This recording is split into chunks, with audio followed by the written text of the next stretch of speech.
ครูบาอาจารย์เป็นว่าถ้าเฮาหวังเฮาจะผิดหวังแน่นอนเพราะว่าบางสิ่งบางอย่างเฮาก็คาดคะเนบ่ได้นะ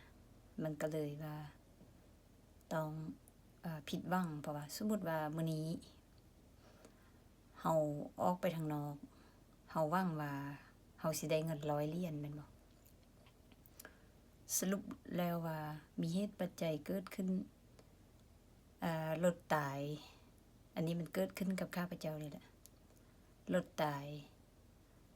แบตเตอรี่มันฮ้อนหลายแล้วมันห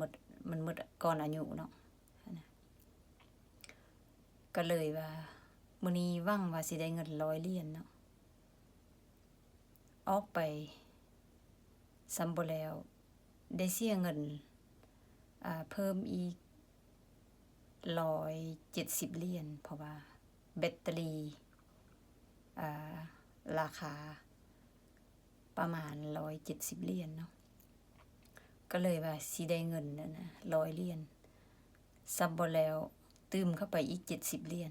ขาดทุนมื้อนี้เพราะว่าหวังสิได้เงิน100 เหรียญเนาะเพราะว่าไปเอาเครื่องไปส่งนะว่าสิได้เงิน100 เหรียญกลับคืนมา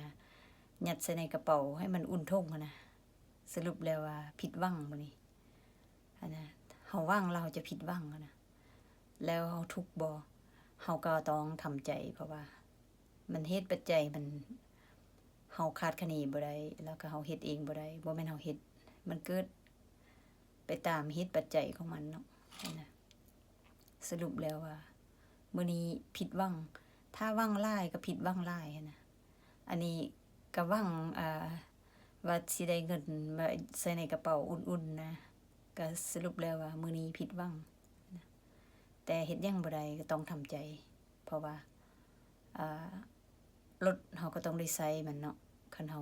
บ่ใช้ก็บ่ต้องเสียเงินแหละทิ่มไปจังซั่นนั่นแหละก็บ่ได้ใส่แบตเตอรี่แล้วบ่ได้เสียเงินนะแต่ว่าอยู่อเมริกาบ่มีรถก็คือบ่มีตีนบ่มีมือนะถ้าจ้างแท็กซี่ก็แพงหลายนะสรุปแล้วว่าถ้าเฮาหวังเฮาจะผิดหวังแน่นอนนะฉะนั้นแล้วใช้ชีวิตไปตามเหตุตามปัจจัยของมันที่มันจะเป็นเนาะนะก็เฮาอายุหลายขึ้นเฮาก็มีสติเฮาก็มีความอดทนหลายขึ้นนะเฮาก็สิ่งใดที่คาดคะเนบ่ได้เฮาก็ปล่อยวางนะปล่อยให้มันไปตามเหตุปัจจัยของมันนะตัวใดที่เฮาหลีกเลี่ยงใดเฮาก็หลีกเลี่ยงคันเฮาหลีกเลี่ยงบ่ได้เฮาก็ต้องยอมรับความเป็นจริงที่มันเกิดขึ้นในสถานการณ์ต่างๆที่มันเกิดขึ้นเนาะนะในโลกนี้มีหลายสิ่งหลายอย่างที่เฮาคาดคะเน100%บ่ได้นะบางอย่างเฮาก็คาดคะเนได้แต่ว่าเฮาคอนโทรลเฮาบังคับได้นะแต่บางอย่างเฮาบังคับบ่ได้เลยนะก็ต้องปล่อยไปตามเหตุปัจจัยของมันแล้วก็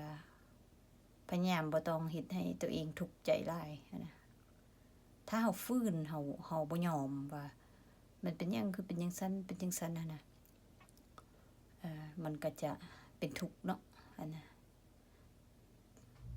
ถ้าเฮาหวังเฮาจะผิดหวังโจทย์บ่ดีก็ถ้าบ่หวังก็คือบ่ผิดหวังหวังหลายผิดหวังหลาย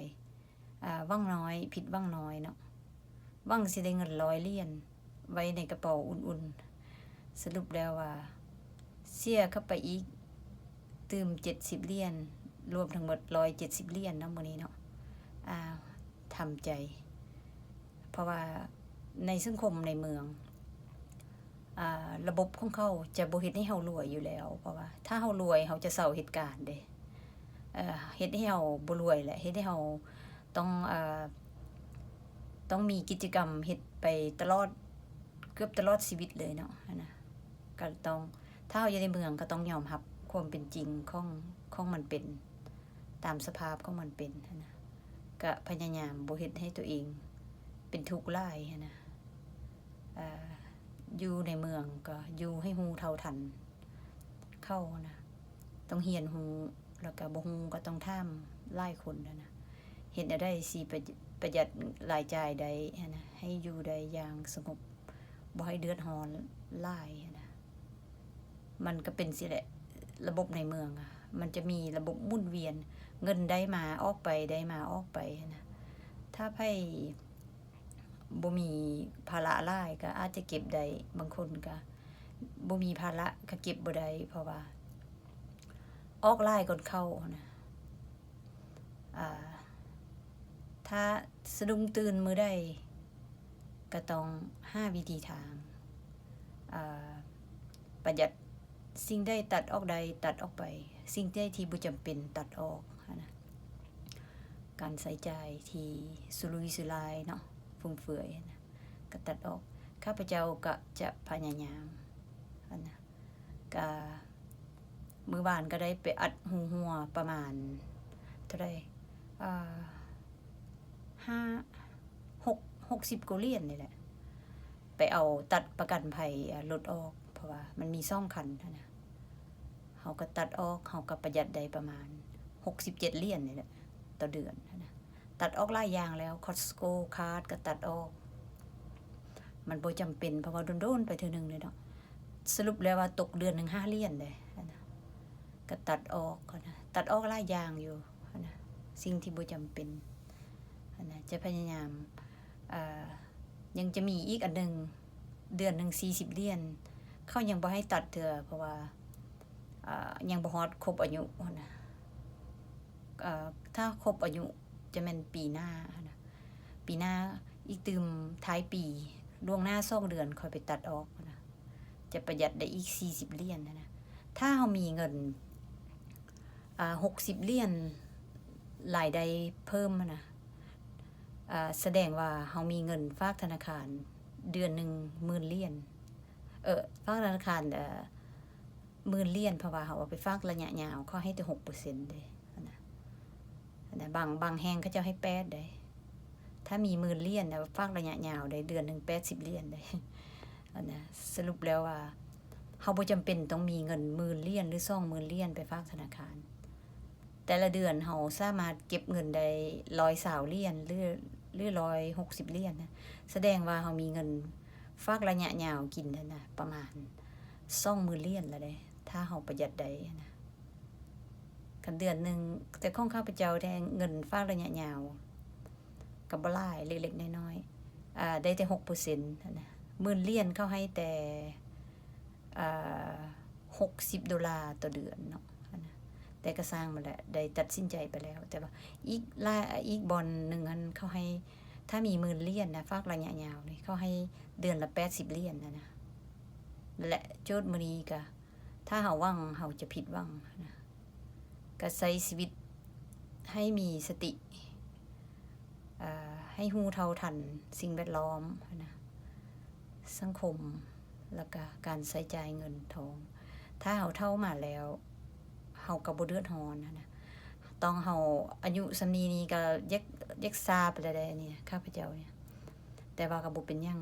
ทุกสิ่งทุกอย่างเฮาเริ่มต้นใหม่ได้นะก็เพื่อนๆท่านได้ถ้าอยากในอนาคตบัดเฒ่าอยากมีชีวิตอย่างสงบเย็นก็เริ่มต้นประหยัดแล้วก็ถอนเงินตั้งแต่เดี๋ยวนี้ไปนะในอนาคตสมมุติว่าท่านมีเงินประมาณ